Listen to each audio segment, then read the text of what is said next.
So in this lecture, you're going to learn how to chain multiple middleware functions for the same route. So up until this point, whenever we wanted to define a middleware, we only ever passed one middleware function. So for example here, for handling this post request, well, we only passed in this middleware function, which is our create tour handler. Okay, and so that's the only function that is going to be called whenever we get a post request, right? But let's now say that we want to actually run multiple middleware functions. Now you might ask, why would we want to do that? Well, we might, for example, run a middleware before create tour here to actually check the data that is coming in the body, right? So a bit similar to what we had before. So we did this check ID middleware before in order to check if the ID is actually valid, and doing so outside of the actual route handlers so that they are only concerned with getting, updating, or deleting a tour, right? And so here in this specific example with post, we might want to do the same thing. So as I said, we might want to check if request.body actually contains the data that we want for the tour. Okay? And so let's do that. And actually, I want you to first do it on your own. So this is kind of a challenge that I want you to complete in order to use the concepts that we've talked about so many times at this point and create your own middleware function. So let me just write it here as a comment. So I want you to create a check body middleware function, and in there I want you to check if the body contains the name property, so the tour name, and the price property. Alright? And if not, I want you to send back a 400 status code. If not, send back 400, which stands for bad request. So basically an invalid request from the client, which is in this case trying to create a new tour without a name and without a price property. Okay, and that's actually it.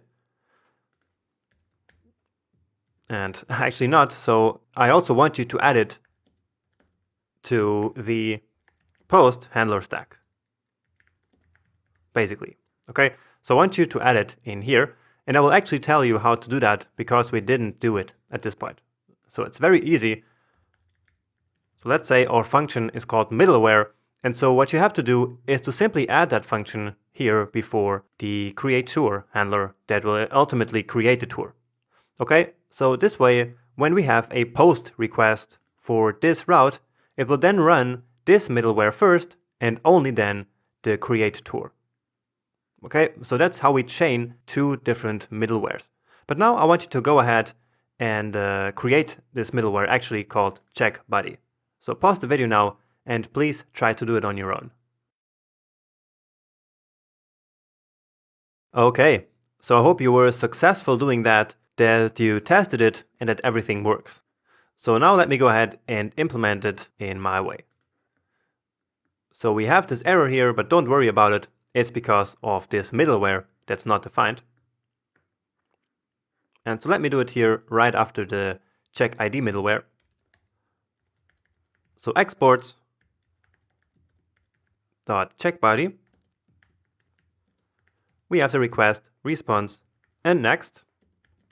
And so it's actually quite simple. So if there is no request.body.name, and I think that's the name, but let's quickly go ahead and check that. So it is here in tour simple. And yeah, indeed, it's called name, and the other one is price.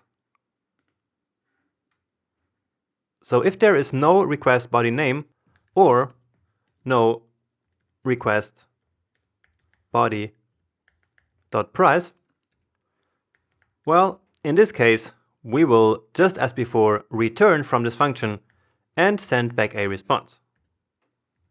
So the status here is, remember, 400, and then some JSON where the status is fail. So that's always when we have a 400 code, and then the message missing name or price. Okay, so price and name need to be there at the same time. So if either the price is not there or the name is not there, then we already sent this error message. Okay? But if everything is correct, well, then we want to move on to the next middleware. And so that's what we say here. And the next middleware will, of course, be create tour. So this one. So let's go ahead and then edit here. So tour controller, check body. All right, so now the error is gone and we should be able to test it now. So let's close the ones we're not interested in and create a new tour. So right now we have our body with the name, duration, and difficulty, but there is no price. So we should now get our error, right? So let's test that, send, and indeed we have missing name or price with our 400 bad request. Okay, and so let's analyze what happened here again. So our request hit this route here, and it was a post request, and so it then ran this middleware function, and from this function we then send out this response saying that, well, the name or the price is missing. Okay, but if we now add the price, so it doesn't really matter which price, send it, well, then everything works just fine, and we get a 201 created. So what happened this time? Well, it checked for the body, and this condition was not true, and so it called the next middleware in the stack, which is create tour. So it created a tour and sent back the result, and like this finished the request response cycle, right? So I hope that was a nice small challenge, and we will be using this kind of logic here all the time, where we chain multiple kind of handlers here for the same route. So for example, here we could check if a certain user is logged in, or if he has the privileges, so the access rights to even write a new tour, or really all kinds of stuff that we want to happen before the tour is actually created. Okay, and once again we do that because we want to take all the logic that is not really concerned with creating the new resource outside of that handler, so that that handler is only concerned really with the work that it is supposed to do.